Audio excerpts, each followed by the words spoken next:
What is going on, y'all? 5 Sports Top 5's back at it with another video talking NBA free agency.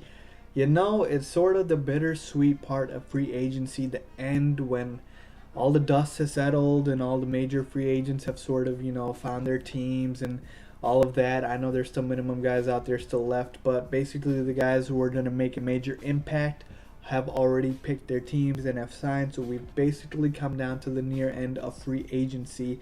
And so I wanted to discuss who are or who have been the best free agent signings thus far and the worst free agent signing thus far. So let's get started.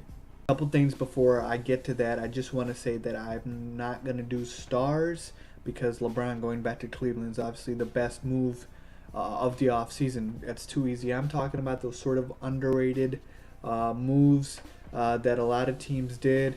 Maybe it's not a big name, but it's a little bit of a smaller name, but they got a good value for it, and it was a good pickup. And vice versa, they've overpaid for a guy who doesn't deserve that much money and whatnot. So let's get started. So the Boston Celtics re-signed Avery Bradley to a 4-year, $32 million deal. $8 million a year for Avery Bradley. Are you kidding me?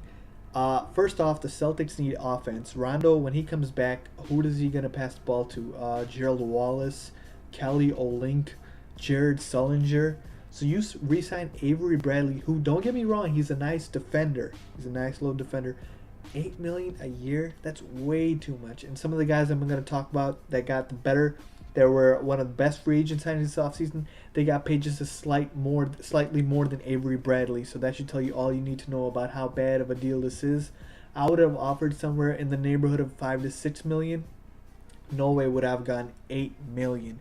And then along those same lines, the Orlando Magic threw $32 million at Channing Frye. So $8 million for Channing Frye as well.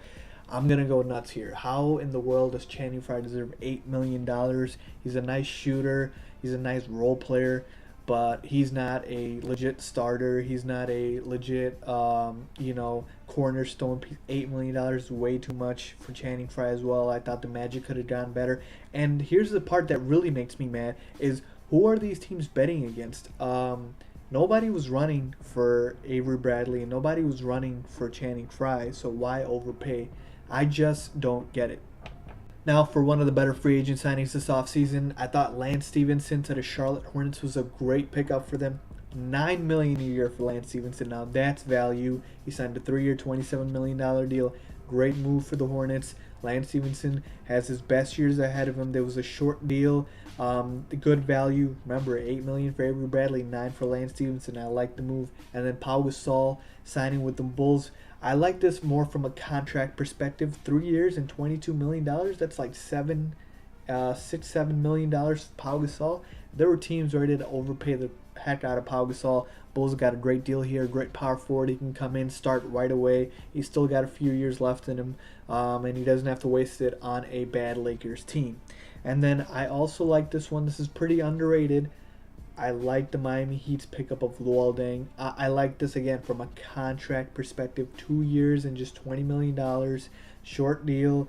Not that much money. Luol Deng was probably wanting more, but he turned down a 3-year, $30 million deal, I remember, from the Bulls, and now he signs for 2 years and $20 million. So it's obviously you're never going to replace LeBron, but nice compensation prize for the Heat, who will probably be a playoff team next year now. Lastly, kind of just two other names I want to toss out there for another 2 bad contracts. Jordan Hill re-signing with the Lakers. 2 years is fine.